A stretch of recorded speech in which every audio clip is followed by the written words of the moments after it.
So this is the lines that destroy a legendary wrestler. Professional wrestling is unlike any other sport because not only does it require you to be a world-class athlete, it also requires you to be a professional pretender. The WWE and adjacent This is about Hogan. organizations are essentially an action-packed reality TV show with scripted monologues, pre-planned match results, and wrestlers Jeff Hardy. acting as larger-than-life heroes or ruthless supervillains. Terry Jean Bollea played the character of Hulk Hogan, an all-American gladiator who could destroy any man, no matter how big or strong. To say he was a superstar is an understatement. For the better part of a decade, he was the face of the entire industry. Now, He's an icon for some. being a celebrity is already going to create ego problems. It's hard to remain humble and honest when people treat you as larger than life. But with Hogan, it goes a step further. Most method actors work on a role for a few years maximum, and then they are able to go back to real life or transition to a new film role. But Hulk Hogan has played the same exact character for 35 years. Every match he wrestled to every word he spoke was a carefully crafted novel from a team of writers shaping the public's perception. The same script every time, I guess. The character of Hulk Hogan is impeccable. It always has been. There are no holes in this character at all. Unfortunately, every part of his life that he could not control with his team of writers came crashing down. From ruthless cheating on his wife with his daughter's best friend, to getting caught admitting to being a full-blown racist, to nearly having his Total best friend? That's not good. entire legacy erased from the history books. Hulk Hogan got so caught up in his endless lies that it destroyed his reality. This is how it happened. Terry was raised in Tampa, Florida, where he started watching professional wrestling on TV after school, admiring the brute force he'd see on screen. Although he enjoyed the spectacle, Terry was still focusing on high school baseball. He often talks about how he was on his way to making it big, that is, until his body reached its limit. I was scouted in 10th and 11th grade by the Cincinnati Reds and New York Yankees. I pitched and played third base, and a guy stepped outside the box and he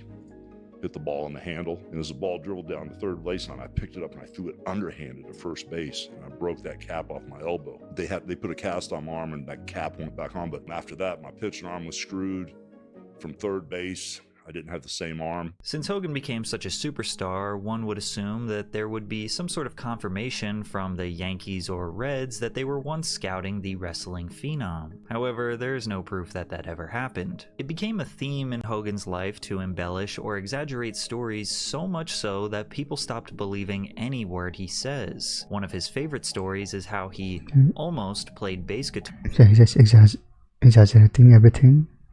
For Metallica. After his baseball career came to a screeching halt, Terry decided to pursue music, spending a decade playing fretless bass guitar in several Florida-based rock bands. By 1976, he formed a band called Ruckus with 2 local musicians. He even claimed he was so good, one of the most legendary rock bands of all time recruited him. I used to be a session musician before I was a wrestler. I played bass guitar. I was big pals with Lars Ulrich, and he asked me if I wanted to play bass with Metallica in their early days, but it didn't work out. Just a few days after Hogan said this, Lars Ulrich went on the Howard Stern show and said that he has a photographic memory, but I certainly have no recollection of doing anything with, quote, Hulk Hogan, end quote. After Lars called out Hogan's lie, the Hulk drastically changed his story. Metallica needed a bass player, and I thought, oh my God, would I love to be in Metallica? So I put the word out everywhere.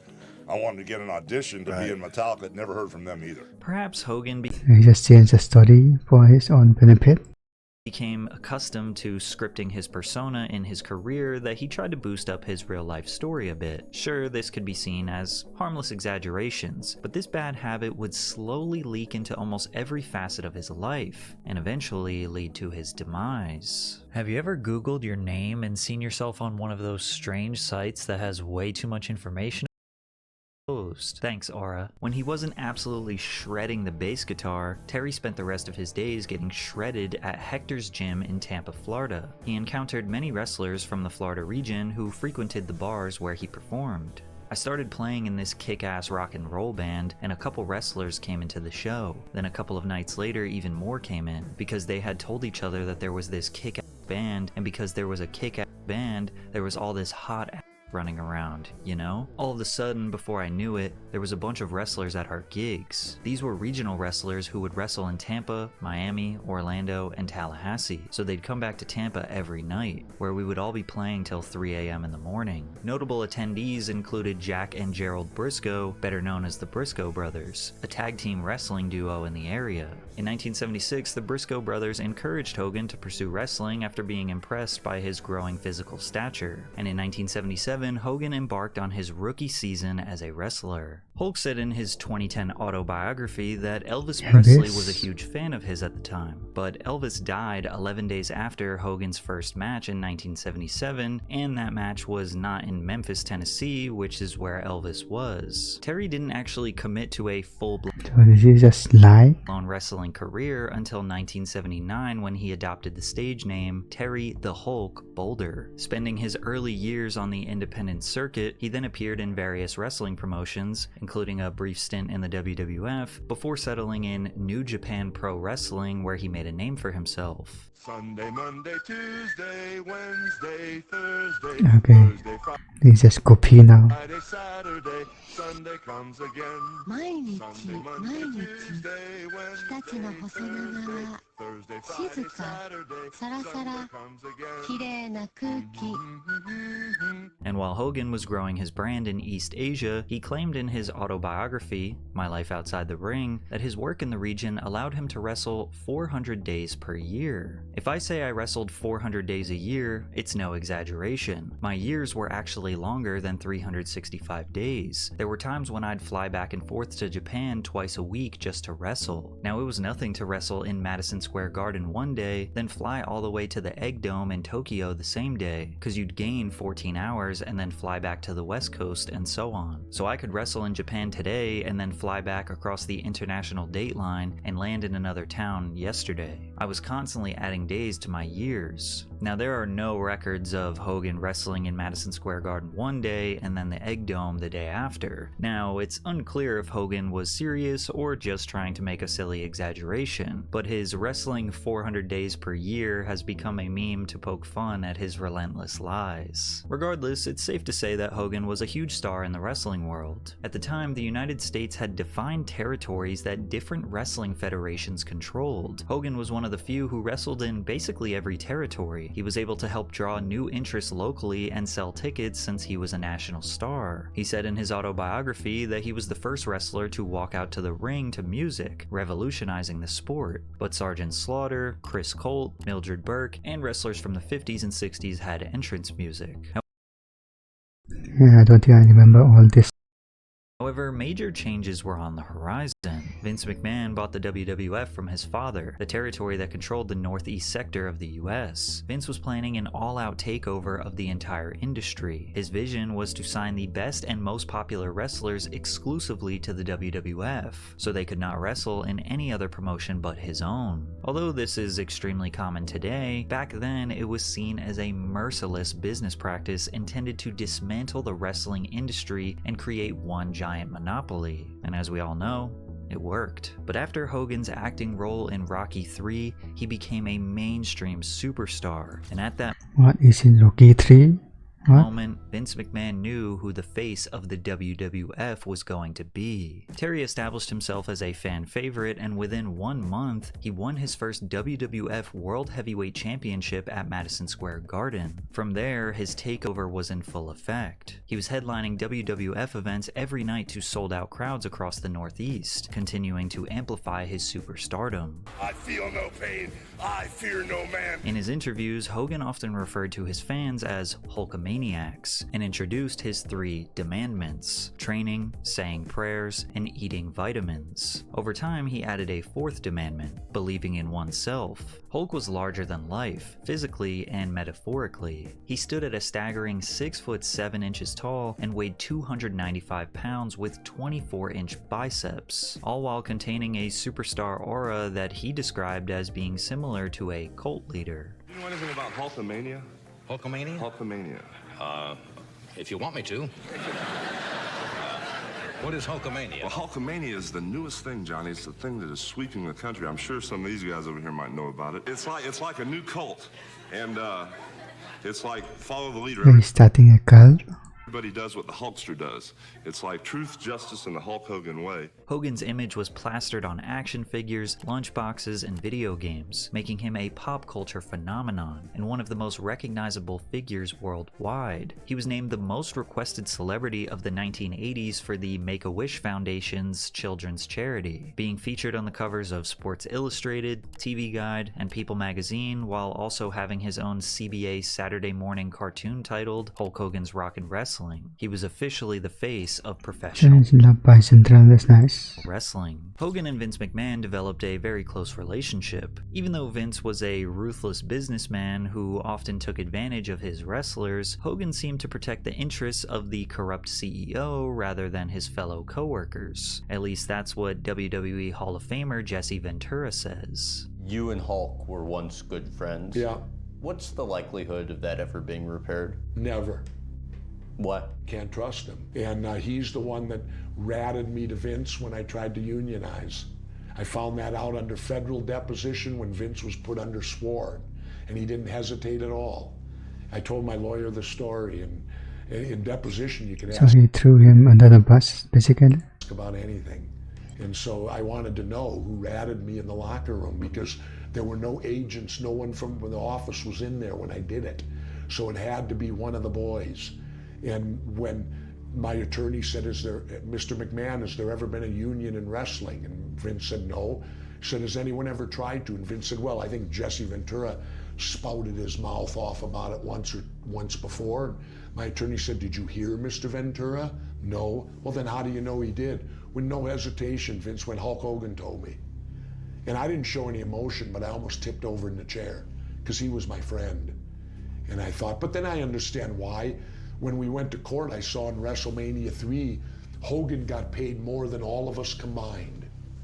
Now, why would he want a union when he's getting taken care of? Then again, many wrestlers of this era, like Greg Valentine, say he was a great guy. When I was wrestling in Florida, when he was still playing the guitar at a band, I met him there.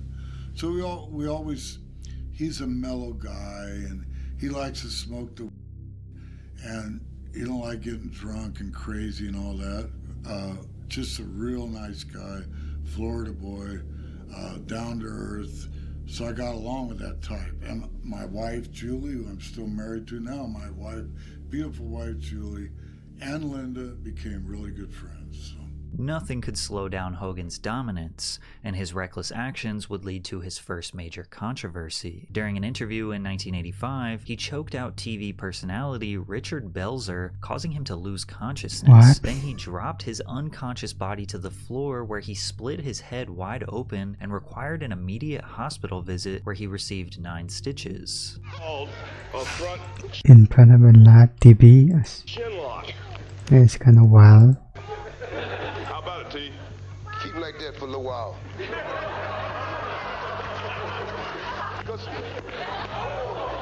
Hogan must have forgotten that he wasn't in a scripted wrestling match. Yeah. Putting a man half his size in a chokehold was incredibly dangerous, and it's surprising he only needed a few stitches. Belzer ultimately sued Hogan and they settled out of court, but the incident arguably just made Hogan seem more lethal, adding to his brand of being an unstoppable warrior. Then something extremely rare So more media reports. happened. Hogan lost a match. He lost the WWF World Heavyweight Championship to Andre the Giant. At this Obviously. point, it was only the second time he ever lost. Even though technically he didn't get legally pinned, the referee just wasn't paying attention to him lifting his shoulder. Plus, this was, of course, pre-planned to make Hogan look like the underdog for their match at WrestleMania 3, where Terry wrote the entire script for the match So it was scripted, basically. himself. In WrestleMania 3 at the Pontiac Silverdome, did you call it or did he call it? I wrote it all down on a piece of paper for Vince, and Vince gave it to him. Oh, now, hold on now. So you were afraid. You would testify now that, I mean, you physically were afraid of him because, I mean, he... No, I wasn't afraid of him, but he was in just so much pain that, we really weren't sure. Vince came to me the night before. We really weren't sure the way the finish was going. So I said, let me write down a plan A Hulk Hogan match. It'll blow the roof down out of the place. So Vince took out his big yellow pad, his big yellow notebook pad, and I wrote. Finished the match by picking up the 6'10", 400 or 500 something pound beast and slammed him. Everybody knocks me for this on the internet, and everybody always just says BS. But the honest to God's truth is they weighed him in. They always said he was the 500-pound Andre the Giant. But we weighed him at the scales at the baggage claim in Detroit. When we came to Detroit, The baggage claim? he was about 697 because he'd gained a bunch of weight and he had that huge back Oh, surgery. he was able to lift all that. When he was in a ton of It's pain. kind of match was crazy. watched by 33 million live viewers, making it the most watched wrestling match in history still to this day. However, this was Hulk Hogan's peak, and his dominance as the #1 wrestler in sports entertainment was coming to a close. He was able to generate excitement for a few more years when he teamed up with WWF's second biggest talent, Macho Man Randy Savage, to form the Mega Powers. The legendary tag team was a fan-favorite partnership built on mutual respect after Hogan saved Savage from a beatdown, leading to their iconic handshake that symbolized their unity. But in the early 90s, the tides began to turn against Hogan and wrestling as a whole, as Vince McMahon and the WWF were being investigated for the rampant steroid usage throughout the business. One of these little dudes out there that's been training, saying his prayers, eating his I vitamins. mean, isn't it obvious that they use steroids? Someday he's gonna knock me off. He is the king of the ring, but many former wrestlers say it wasn't prayers and vitamins that made Hulk Hogan a giant in the eyes of kids. I myself personally have injected Hulk Hogan with anabolic steroids. Did the biggest star in pro wrestling get to the top by using dangerous drugs? Although wrestling is scripted, to say that it's fake is definitely disrespectful. It's no secret that wrestlers regularly face extreme physical demands, enduring injuries and chronic pain due to the rigorous nature of their back-breaking profession. The combination of intense training, frequent matches, Yeah, they literally hit their body with shears and all, sticks and all. and the expectation to maintain peak performance levels, it leaves And little then a jump from like 10 foot or something. time for proper Ring. recovery, and as a result, illicit substances are sometimes misused as a quick solution to manage pain, allowing athletes to continue competing. Not to mention the aesthetic benefits. The bigger, stronger, and more muscular you looked, the more potential you had to become a star. The number of pills that were being handed out at the WWE at the time was mind-boggling. Following the increasingly thorough coverage of adverse effects, steroids were prohibited in the United States after the passing of the Anabolic Control Act of 1990, meaning trafficking steroids is handled similarly to trafficking. As the act went into full effect, the athletic industry as a whole was being viewed through a different lens, because performance-enhancing drugs took away from the fairness of the game. But wrestling is an interesting point of contention because the matches were scripted and pre-planned. Therefore, it's kind of impossible to have an unfair competitive edge. There was a doctor that would meet us in Hershey Park, and he walked in with 6 or 7 suitcases full of pills and steroids. That was a big foul-up because you could go in there and ask him for Valium, Halcyon, steroids, pain pills, whatever your heart desired. And that alleged doctor was George T. Zahorian, who got a job as a ringside doctor for the WWF in 1984. 5 years later, the FBI started quietly investigating the doctor's questionable business practices. The Fed subpoenaed Zahorian's FedEx records, uncovering regular shipments to Vince McMahon, Hulk Hogan, Roddy Piper, and other wrestlers on Vince's payroll. And this was enough evidence to indict Zahorian on 15 counts of distributing controlled substances. And all of a sudden, there would be a line that would form to see Dr. Zahorian. Well, after a while, it was known by everyone what was going on. All these guys were getting their stuff. They lined up. Absolutely lined up. To get steroids. Yeah, sure. Hulk Hogan, Roddy Piper, Rick the Model Martel, Dangerous Dan Spivey, and Flying Brian Blair were all subpoenaed to testify at the trial. They all appeared, except for Hogan, who was excused, even though Dr. Zahorian stated that he had known and successfully treated him for a serious steroid abuse problem. Hogan went to the media to set the record straight that he has used steroids, but never abused them. So basically, I was insulted when basically the inferences or the speculation said, well, all you do is take a pill or take a shot in the butt every day to get to look like Hulk Hogan. And basically, I've trained 20 years. I'm 38, 37, I'll be 38 a couple months. Oh my God, why did I say that? But I've trained 20 years, 2 hours a day to look like I do. But the things that I am not is I'm not a steroid abuser, and I do not use steroids. But there's a situation where steroids, Hulk Hogan, and my private physicians have something all in common, and these are the situations. When I first won the world title in '83, I was wrestling almost 300 days a year, and on 2 or 3 different occasions, I got hurt in the ring. I had to make a decision of going into surgery, have my back, my deltoid, my bicep cut and reattached with staples, or do the sports therapy route. And if I was to get cut on with a knife and all this type of thing, basically being a sling, and a year later, well, we don't know what's going to happen to your career. And at that time, I didn't have any money. So basically, I made the right decision. And that sports therapy involved prescription drugs by my physician that I trusted, legal prescription drugs. And those involved basic anti-inflammatories and a synthetic male hormone, which is a form of a steroid. Right. And on 3 different occasions, I had the same type muscle injuries. That is the extent of Hulk Hogan's steroid use. His story seems believable, but his stuttering and pattern of lying about small details in his life made people think that this was just another tale. And they were right, because in 1994, he testified in court. Oh no, come on. detailing nearly 14 years of steroid abuse. Mr. Balea said that steroid use was fairly common among wrestlers. 14 years and still lying. He said he would call Mr. McMahon's executive secretary and ask her to place an order for me with Dr. Zahorian, but he believed it was legal because he had a prescription for it. Zahorian was ultimately found guilty for providing steroids to countless athletes, but Vince McMahon was acquitted of these charges because they didn't have enough evidence to prove that he was involved in these transactions or that he was forcing wrestlers to take steroids. Maven, who was an active WWE wrestler from 2001 to 2005, said that steroid use in the company did not change after this trial. What percentage of the wrestlers do you think were taking steroids during this time? 100%? No, not 100. I'd say it was probably 85 or 90. Easy. Right. They're not drug testing because it's not an actual sport. No, they drug tested us. They drug tested you? Absolutely. Really? Here's how it happened. I still remember getting called into the office and pulling up a piece of paper and going, Maven, you popped positive on Winstrol, Deca, a little bit of marijuana, and some painkillers. Don't let it become a habit. That was that. And out the door I went. Yeah. Okay. It's a different world. So they knew about it, they just didn't care. Regardless, after the trial, Hogan's reputation to the public was tarnished. It didn't quite hit the same to So they didn't do anything basically. portray him as this illustrious American hero inside the ring. Vince McMahon said his career was finished, and the WWF needed younger, fresher, and edgier talent to maintain interest in the sport. Hogan left professional wrestling to pursue a career in film and television. He already had a few movie roles at this point, such as Rip in No Holds Barred and Shep Ramsey in Suburban Commando, but in 1993 we saw his next big motion picture, Mr. Nanny. This film was about a former professional wrestler who was hired to be the nanny for a couple of bratty kids. Now, he's got to bring them back, because he's not just a babysitter. He's Mr. Nanny. As you can imagine, this film, and all his other films, were abysmal box office failures. But lucky for him, he was being scouted by one of the WWF's biggest competitors, World Championship Wrestling, and they were going to save his career. WCW's Executive Vice President, Eric Bischoff, declared open war on the WWF and used financial backing from Ted Turner to aggressively recruit and sign former high-profile WWF wrestlers such as Ric Flair, Ricky Steamboat, and Dusty Rhodes. But they knew Hulk Hogan would drastically increase their visibility, and in 1994, he signed with WCW. I told you, Hulkamania was gonna run wild in the WCW, brother. Look at all the Hulkamaniacs.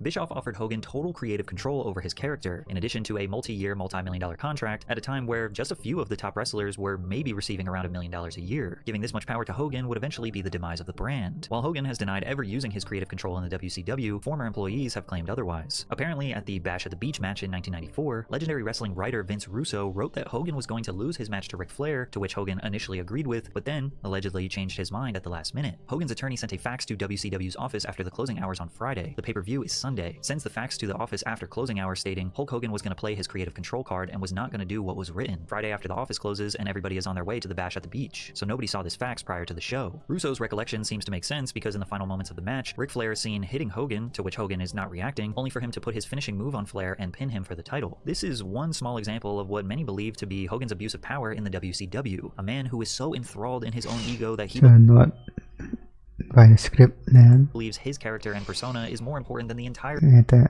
exact moment they decide that even scripted himself to beat yes, gonna sucks for Ric Flair. Top wrestler on the roster and made himself the champion for 469 days, the longest in WCW history. Or maybe he's just that dominant. Likely sensing that the people were tired of the Hulkamania shtick for the past 2 decades, he finally turned heel, which is a wrestling term for becoming an anti-hero or villain. He formed the legendary trio New World Order or NWO alongside Kevin Nash and Scott Hall. He dropped the bright yellow and red and opted for all black. He even dyed his beard black. NWO was a drastic change not just for Hogan, but all of wrestling. The gritty anti-establishment and gang-like persona brought attitude to wrestling, removing the glitz and glam of the heroic athletes of the 80s. They were selling millions of dollars in merchandise and genuinely stealing viewership from the WWF. Hogan's vision for NWO nearly put WCW in the #1 spot, but then, many believe Hogan drove it into the ground. Everything that has a meteoric rise needs to fall, whether it be in the real world or scripted television, but Hogan did not want the NWO to fall, and many have accused him of never passing the torch. He seemingly never wanted to let anyone beat him, which does add up considering he only has 14 clean losses in his entire wrestling career. Instead of scripting the downfall of NWO when it got stale, they did the opposite. They expanded, making the once tight-knit anti-establishment crew seem like a bloated club that anyone could join. Then they relentlessly pursued this confusing storyline where there was a division within NWO where Hogan was the leader of NWO Hollywood and Kevin Nash was the head of NWO Wolfpack, and then the entirety of WCW storylines were centered around this uninteresting internal battle of a gang. Many speculate that it was all just Hogan trying to keep the entirety of WCW around his brand, and to make it worse for them, the WWF developed some of the most electrifying and entertaining characters and storylines in the late 90s with legends like Stone Cold Steve Austin Austin, The Rock, The Undertaker, and many more. But the WCW's credibility was permanently damaged after the infamous incident called the Finger of Doom. They heavily marketed and hyped up the incredible battle of Hogan versus Nash for the World Heavyweight title. Two anti-heroes who created a movement and now were fighting to decide who gets control of it. Fans thought it was pathetic, bad storytelling, and just boring, and the WWF took over. Yeah, no part equal to boring. Yet, even after ratings were in the toilet, that still did not stop Hulk from abusing his creative control. Before the match, Hogan was involved in a backstage dispute with scriptwriter Vince Russo. While Russo wanted Jarrett to come out on top, Hogan wanted the title for himself, which resulted in one of the few moments when a wrestler intentionally and obviously went off script. Russo instructed Jarrett to walk in the ring, lie down, not fight back. Hogan left the ring with the title. Russo returned to express what just happened, and this wasn't scripted. He was telling the truth. All day long, I'm playing politics with Hulk Hogan because Hulk Hogan tonight wants to play his creative control card. And to Hulk Hogan, that meant that tonight, in the middle of this ring, when he knew it was bullshit, he beat Jeff Jarrett. Well, guess what?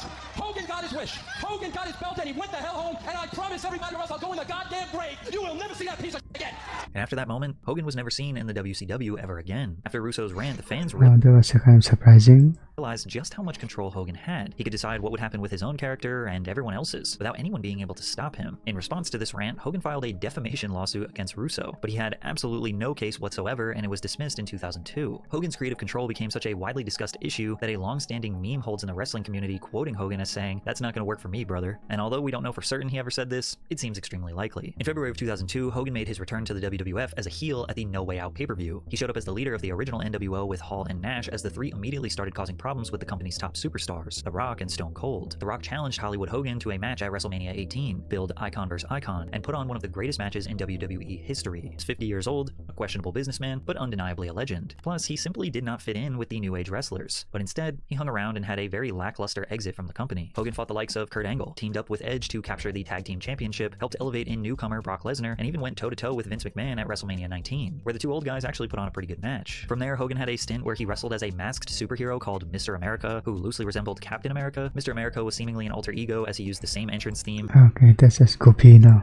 Signature gestures, moves, and phrases as Hogan, despite repeatedly denying being Hulk Hogan. This storyline was terrible. During his last appearance on SmackDown, Mr. America unmasked to show the fans he was indeed Hogan, putting his finger on his lips and telling the fans to keep quiet, as if they didn't already know. It was later revealed that Hogan was unhappy with his salary at the time and quit. But while Hogan's wrestling career was starting to slow down, the buzz surrounding his personal life was just picking up. His first major success outside of wrestling came in 2005 with the launch of his VH1 reality TV show, Hogan Knows Best, which can we all acknowledge that the name of this show couldn't be any more obviously made up by Terry himself. Although the early 2000s were famous for giving every random celebrity or family their own TV show, there were a few diamonds in the rough. Considering Hogan Knows Best ran for 4 seasons, also producing a 2-season spin-off for his daughter called Brooke Knows Best, it's safe to say that the fans liked it. Perhaps Terry needed to exist in a scripted environment since he spent the last 30 years working with Vince McMahon and teams of writers controlling his words and outcomes. Reality portrayed as lazy and incompetent. Very stereotypical rich kids living the high life with how is it their dad's millions. His daughter, Brooke, is an aspiring singer and songwriter, trying to capitalize on the blonde bombshell aesthetic pioneered by Britney Spears. Unfortunately, she just made horrible music, so it didn't really work out. His son, Nick, seems to be in the process of discovering who he is, what he's interested in, and what type of career he wants to pursue. Tragically, one night in 2007, just 16 days after his 4th speeding ticket in 11 months, the 17-year-old was street racing in his Toyota Supra at top speeds before fishtailing and crashing into a tree. Nick's passenger, 22-year-old John Graziano, suffered severe brain damage that has left him permanently unable to speak, walk, or eat. While Hogan called his son in jail, the conversation was recorded, as all of them are. Transcripts of the conversation were revealed that many interpret as Hogan blaming the victim for this situation. Well, I don't know what type of person John was, what he did to get himself in this situation. I know he was pretty aggressive and used to yell at people and used to do stuff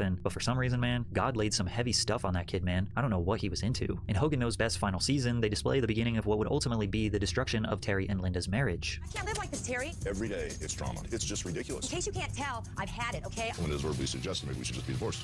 So the words were spoken? Yeah. It's just to the point where we cannot keep doing this. I really don't care, because I sure as hell am not going to live like this anymore with you.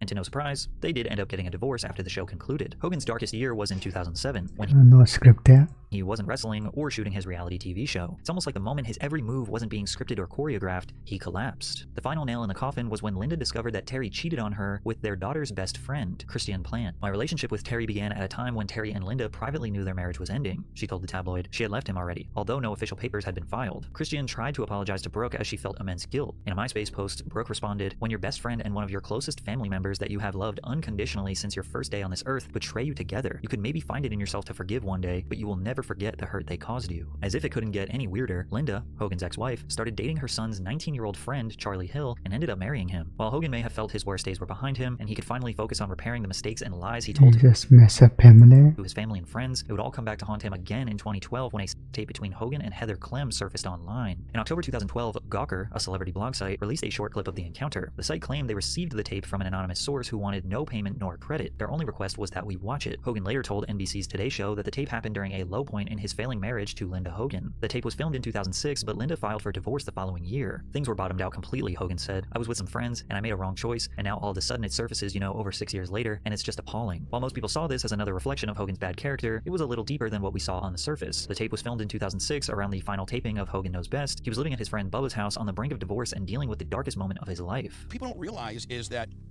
my best friend, Hulk Hogan, lived with me at his lowest point of his life in 2007. He was suicidal. I had to take a gun away from him at one time. He was going to himself. And we were coming home from the dollhouse one night. My wife and I had a semi-open relationship. I mean, we were. I wouldn't say we were necessarily in the lifestyle, but I'm not a jealous guy. I've become calloused. So my best friend, my wife, is not that big a deal. CLM. And so you guys were married. You guys were together. Yeah, we were married, and so we're driving home from the dollhouse, and my wife calls me, and Hogan's down. He's going through the worst divorce ever.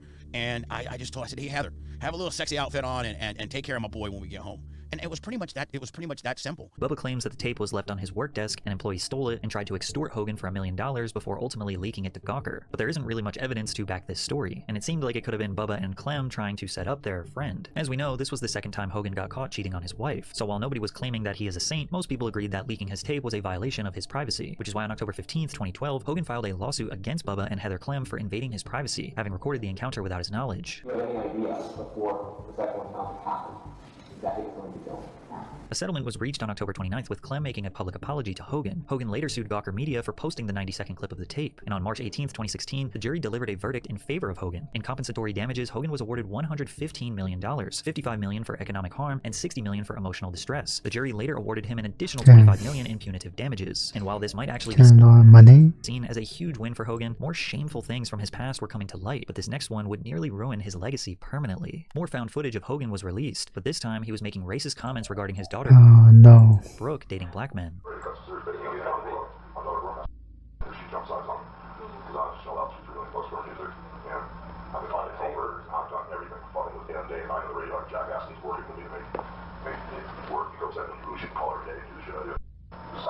Yeah. Basically did more for her a year than anybody's done. Okay, he had one song every 10 months, she's going back up and back up and back up. Implement, but I try to keep the realist, and this is your option. You got a better option. Said you can sign with money. It was my turn. I go right now, there's nothing else we're doing as a cancer.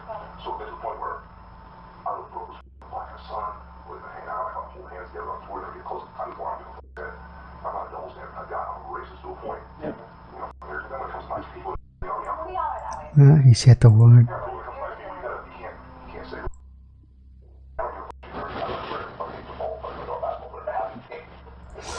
Okay, actually onions.